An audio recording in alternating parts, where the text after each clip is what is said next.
Hello friends, आज मैं आप लोगों को एक पैथोलॉजी लैबोरेटरी कैसे स्टार्ट करते हैं, कैसे खोलते हैं उसके बारे में मैं बताऊंगा। तो मुझे एक ओडिशा का डीएमएलटी स्टूडेंट, एक लैबोरेटरी टेक्नीशियन ने मुझे मैसेज किए थे कि सर मुझे एक लैबोरेटरी खोलना है, पैथोलॉजी लैबोरेटरी खोलना है, तो मुझे थोड़ा बता दीजिए कि कैसे खोलना है, क्या क्या करना है। तो इसीलिए आज का ये वीडियो आप लोगों के लिए कि एक पैथोलॉजी लैबोरेटरी कैसे खोला जाता है, उसका क्राइटेरिया क्या है, क्या गाइडलाइन है, उसके बारे में मैं डिटेल्स बताऊंगा। तो यहाँ पे मैं और एक चीज बता दूं, ये जो गाइडलाइन होता है, गाइडलाइन मतलब जो पैथोलॉजी लैबोरेटरी खोलने के लिए जो रिक्वायरमेंट होता है, गाइडलाइन होता है, वो स्टेट टू स्टेट वेरी करता है, वो स्टेट स्पेसिफिक होता है। तो यहाँ पे मैं डिटेल्स बताऊंगा ओडिशा के बारे में। मैं ओडिशा में एक पैथोलॉजी लैबोरेटरी कैसे खोला जाता है, उसके लिए क्या क्या गाइडलाइन है, क्या क्या फॉलो करना पड़ेगा, उसके बारे में मैं डिटेल्स बताऊंगा। तो उससे पहले आप लोग अभी तक मेरा चैनल को सब्सक्राइब नहीं किया है तो जल्दी से सब्सक्राइब कर दीजिए। और चलिए आज स्टार्ट करते हैं। और आज का वीडियो पैथोलॉजी लैबोरेटरी एक कैसे खोला जाता है और उसके लिए क्या क्या गाइडलाइन है। तो यहाँ पे देखिए, एक पैथोलॉजी लैबोरेटरी खोलने के लिए हमें दो चीज का ध्यान देना पड़ता है। एक तो इंफ्रास्ट्रक्चर, दूसरा है मैन पावर। तो इंफ्रास्ट्रक्चर जो होता है, वो इंफ्रास्ट्रक्चर में क्या क्या आता है, एक तो लैबोरेटरी बिल्डिंग एक चाहिए होता है, उसके लिए कुछ इक्विपमेंट इंस्ट्रूमेंट चाहिए होता है, रिएजेंट चाहिए होता है, ये सब किट वगैरह, ये सब केमिकल, ये सब चाहिए होता है इंफ्रास्ट्रक्चर के लिए।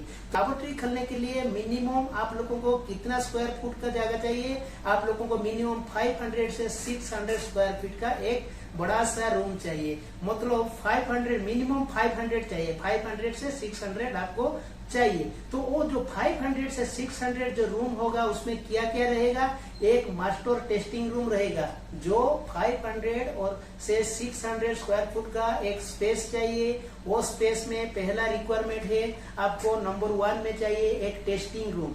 जो टेस्टिंग रूम जिसको हम मास्टर टेस्टिंग रूम कहते हैं, उसका स्क्वायर फीट होगा 20 बाय 15, मतलब 15 फुट चौड़ा और 20 फुट का लंबा, 15 बाय 20 का एक बड़ा सा कमरा चाहिए जहाँ पे आप लोग टेस्टिंग करेंगे। सारा जितना सारा आप लोगों का पैथोलॉजिकल टेस्टिंग होगा वो टेस्टिंग यही रूम में करेंगे। उसका साथ और क्या चाहिए, उसका साथ और एक स्पेस चाहिए जहाँ पे पेशेंट जो आएंगे वो वेटिंग करेंगे, वो बैठेंगे। तो उसके लिए वेटिंग स्पेस एक चाहिए। वेटिंग स्पेस का मिनिमम गाइडलाइन है 10 बाय 10, 10 फीट लंबा और 10 फीट चौड़ा। 10 बाय 10 का एक स्पेस चाहिए जहाँ पे वेटिंग रूम आप कर सकते हैं। उसके साथ और क्या चाहिए, और 3 नंबर में चाहिए आपको एक स्टेरिलाइजेशन रूम।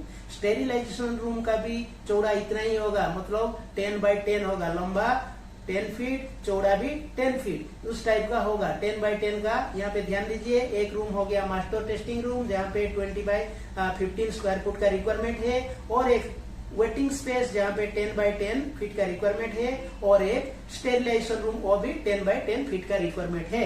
उसके साथ और क्या चाहिए, एक टॉयलेट चाहिए। वेटिंग स्पेस को कनेक्ट करके आप एक टॉयलेट बना सकते हैं। वेटिंग स्पेस को कनेक्ट करके आप एक टॉयलेट बना सकते हैं, और एक कॉन्फिडेंशियल चैम्बर जहाँ पे आप कलेक्शन करेंगे पेशेंट से, जो सैंपल कलेक्शन करेंगे उसके लिए कॉन्फिडेंशियल चैम्बर बना सकते हैं। क्योंकि जो सैंपल कलेक्शन किया जाता है, कौन सा पेशेंट दे रहा है, क्या टेस्ट करना चाहता है, वो सब हमेशा कॉन्फिडेंशियल रहना चाहिए। इसीलिए सैंपल कलेक्शन जगह एक कॉन्फिडेंशियल होना चाहिए। तो ये हो गया जनरल क्राइटेरिया। क्या क्या हो गया, एक मास्टर टेस्टिंग रूम 15 बाय 20 और एक स्टेरिलाइजेशन रूम 10 बाय 10, एक वेटिंग रूम 10 बाय 10, उसके साथ एक आपका टॉयलेट और उसके साथ आपका एक कलेक्शन चैम्बर। इतना हो गया। उसके बाद और क्या रख सकते हैं, जो आप लोगों का बायो वेस्ट निकलेगा, बायो वेस्ट के लिए एक सेपरेट स्पेस कर सकते हैं। बायो वेस्ट का क्लियरेंस लेना बहुत जरूरी है। बायो वेस्ट मैनेजमेंट का जो पोल्यूशन कंट्रोल बोर्ड है, उसका क्लियरेंस नहीं लेने से आप लोगों को लैबोरेटरी के लिए जो रजिस्ट्रेशन नहीं मिलेगा। तो इसीलिए आपको वेस्ट मैनेजमेंट का गाइडलाइन फॉलो करके एक पोल्यूशन कंट्रोल बोर्ड से आप क्लियरेंस लेंगे जो आप पैथोलॉजी लैबोरेटरी खोलने के लिए जा रहे। तो ये हो गया आपका इंफ्रास्ट्रक्चर का लैबोरेटरी स्पेस में जनरल चाहिए आपको master testing room, waiting space और एक स्टेरिलाइजेशन रूम। उसके साथ और भी क्या कर सकते हैं, आप कुछ स्पेसिफिक टेस्ट करेंगे, कुछ मतलब माइक्रोबायोलॉजिकल टेस्ट करेंगे तो inoculation area, media preparation area ये भी जरूरी है। और कुछ मॉलिक्यूलर टेस्ट करेंगे तो उसके लिए दूसरा आप रूम कर सकते हैं, उसके लिए दूसरा चैम्बर बना सकते हैं। ये हो गया, लेकिन मिनिमम रिक्वायरमेंट जो है एक टेस्टिंग रूम 15x20, एक स्टेरिलाइजेशन रूम 10x10 और एक वेटिंग स्पेस 10x10, इतना होने से हो जाएगा। ये हो गया आपका स्पेस के बारे में। अभी आइए डिस्कशन करते हैं इक्विपमेंट और इंस्ट्रूमेंट के लिए। इक्विपमेंट और इंस्ट्रूमेंट क्या क्या चाहिए एक पैथोलॉजी लैबोरेटरी में, उसके बारे में आज डिस्कशन करेंगे। ये जो लिस्ट में बता रहा हूँ ये गाइडलाइन का हिसाब से उड़ीसा गवर्नमेंट का गाइडलाइन, दी ओडिशा क्लिनिकल एस्टेब्लिशमेंट रोल 1994 का गाइडलाइन। अभी तक वो 1994 का गाइडलाइन चल रहा है, थोड़ा बहुत अमेंडमेंट हुआ है लेकिन वही गाइडलाइन अभी तक चल रहा है, तो उसको आप लोग फॉलो कीजिए, वो फॉलो करना जरूरी है। तो आज पर दी क्लिनिकल एस्टेब्लिशमेंट गाइडलाइन का हिसाब से हम लोगों को क्या क्या चाहिए, चलिए अभी हम डिस्कशन करेंगे। तो गाइडलाइन का हिसाब से आपको 2 माइक्रोस्कोप चाहिए।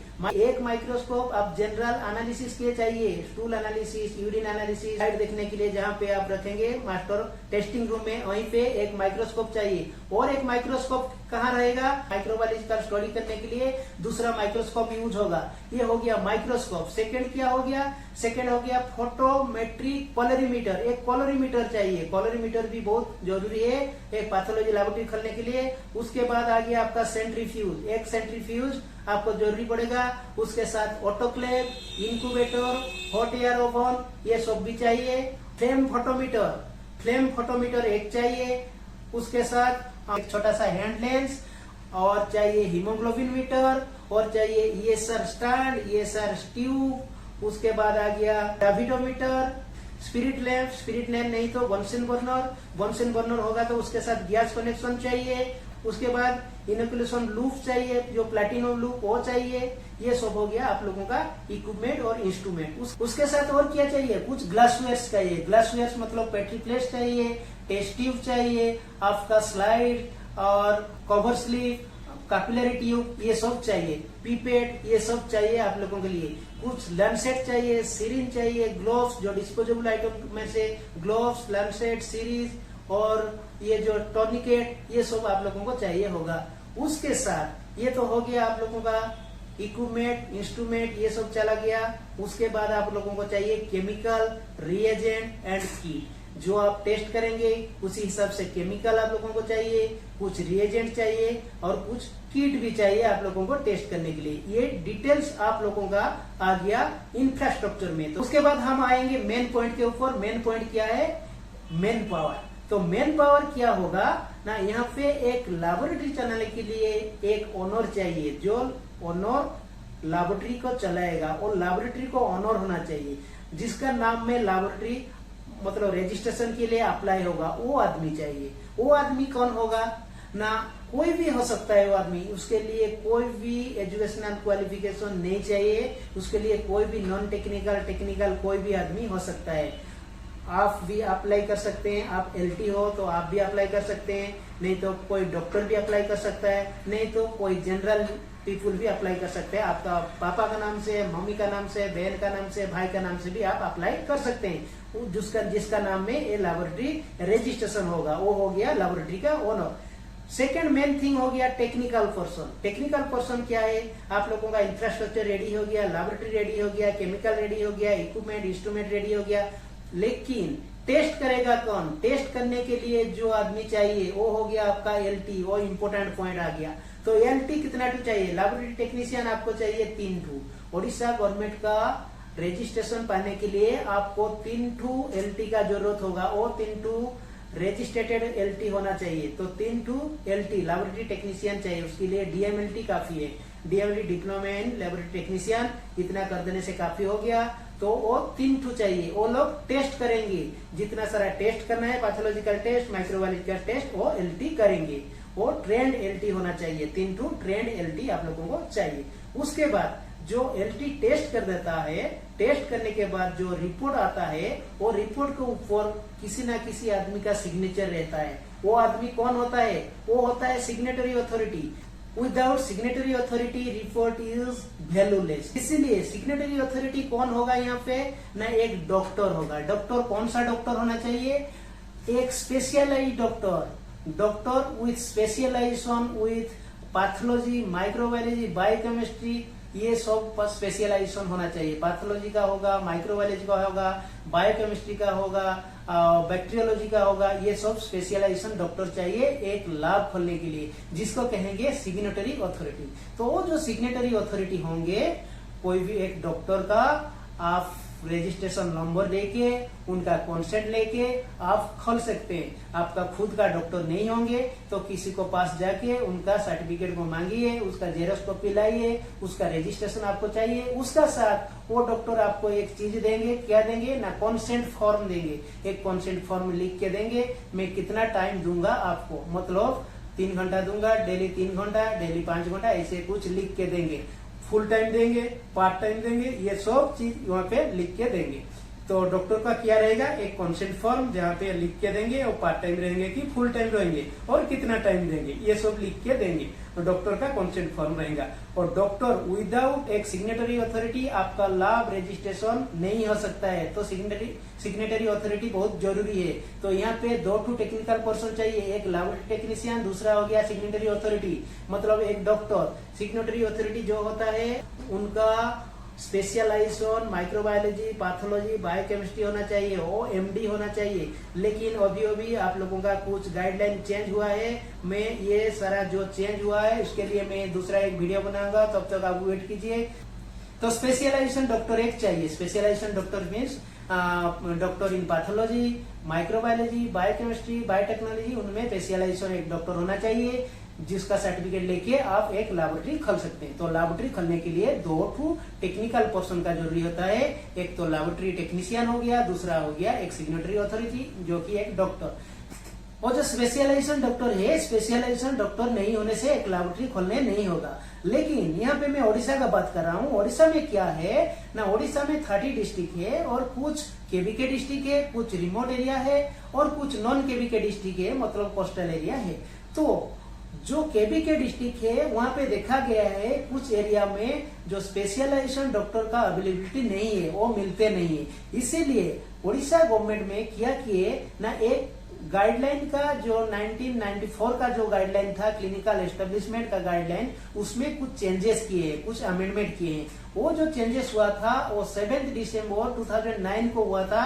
उसका जो मेमोरेंडम नंबर था 28501 था। वो मेमोरेंडम के हिसाब से क्या हुआ ना, ओडिशा में जो केबीके डिस्ट्रिक्ट है उसका साथ और तो 3 डिस्ट्रिक्ट जो कि कंधमाल, बौद्ध, Gajapati, KBK district along with 3 district Kandhamal, Gajapati और बौद्ध, उसमें क्या होगा ना, उसमें आप लोगों का जो स्पेशलाइजेशन डॉक्टर नहीं मिलेंगे तो आप एक MBBS डॉक्टर को लेके आप लैबोरेटरी खोल सकते हैं। MBBS का सर्टिफिकेट लेके आप लैबोरेटरी खोलने में आप एलिजिबल हो सकते हैं एक केबीके डिस्ट्रिक्ट में। लेकिन नॉन केबीके डिस्ट्रिक्ट में खोलने के लिए आप लोगों को स्पेशलाइजेशन डॉक्टर का जरूरत पड़ेगा। ये हो गया आपका मैन पावर। तो मैन पावर और इंफ्रास्ट्रक्चर रेडी हो गया। रेडी होने के बाद आप लोगों को चाहिए पोल्यूशन कंट्रोल बोर्ड का क्लियरेंस चाहिए, वो हो गया। तो अभी आप क्या करेंगे, अभी आप गवर्नमेंट ऑफ ओडिशा को रजिस्ट्रेशन के लिए अप्लाई करेंगे। रजिस्ट्रेशन पाने के लिए जो अप्लाई करेंगे ये टोटली ऑनलाइन प्रोसेस है। उसके लिए आप ऑनलाइन अप्लाई करेंगे। तो ऑनलाइन अप्लाई करने के लिए आपको एक वेबसाइट फॉलो करना पड़ेगा, semso.nic.in, जो clinical establishment management system of Odisha. वो जो clinical establishment management system of Odisha का जो वेबसाइट है उसके थ्रू से आप अप्लाई कर सकते हैं। उसमें पहले आप क्या करेंगे ना, एक आईडी खोलेंगे, एक पासवर्ड खोलेंगे, उसके बाद आप अप्लाई करेंगे। उसका बड़ा सा एक फॉर्म है, वो फॉर्म का रिक्वायरमेंट का हिसाब से आप भरते जाइए। उसमें क्या क्या चाहिए होता है, लैबोरेटरी का डिटेल चाहिए होता है, इंस्ट्रूमेंट के बारे में आप लिखेंगे, आप LT के बारे में लिखेंगे, LT का रजिस्ट्रेशन नंबर चाहिए, डॉक्टर के बारे में लिखेंगे, डॉक्टर का रजिस्ट्रेशन नंबर चाहिए। वो सब भरने के बाद लास्ट में आपको और एक चीज, मेन चीज का रिक्वायरमेंट होगा, कुछ लैबोरेटरी खोलने के लिए आपको कुछ मनी डिपॉजिट करना पड़ता है, कुछ पेमेंट देना पड़ता है, वो चालान के हिसाब से देना पड़ता है। तो आप लोग जो पैथोलॉजी लैबोरेटरी खोलेंगे, बायोकेमिस्ट्री, माइक्रोबायोलॉजी, ये सब टेस्ट करेंगे, सारा इक्विपमेंट इंस्ट्रूमेंट रखेंगे, तो उसके लिए आपको 25,000 देना पड़ेगा। लेकिन एक छोटा मोटा लैबोरेटरी करेंगे, जनरल कलेक्शन सेंटर करेंगे, तो उसके लिए आपको 15,000 का देना पड़ेगा। तो इसके लिए आप क्या करेंगे ना, ये जो फॉर्म है semso.nic.in, उसमें आप भरते जब जाएंगे, उसके बाद लास्ट में आपका रिक्वायरमेंट का हिसाब से, आपका फॉर्म फिलअप का हिसाब से वो एक कैलकुलेशन करके एक अमाउंट दिखा देगा। वो अमाउंट को आप क्या करेंगे, चालान भरेंगे। चालान करके उसका जो हार्ड कॉपी होगा उसको आप अपलोड करेंगे कंप्यूटर में। कंप्यूटर ऑनलाइन में अपलोड कर देने से आपका रजिस्ट्रेशन अप्रूवल हो जाएगा। उसके बाद गवर्नमेंट कुछ टाइम लेगा, उसके बाद आपको रजिस्ट्रेशन मिल जाएगा। ये डिटेल्स प्रोसेस हो गया आप लोगों का, कैसे एक पैथोलॉजी खोलेंगे और कैसे आप लोगों को रजिस्ट्रेशन मिल जाएगा। तो उसके बाद मिलने के बाद आप क्या करेंगे ना, आप एक लैबोरेटरी चला सकते हैं।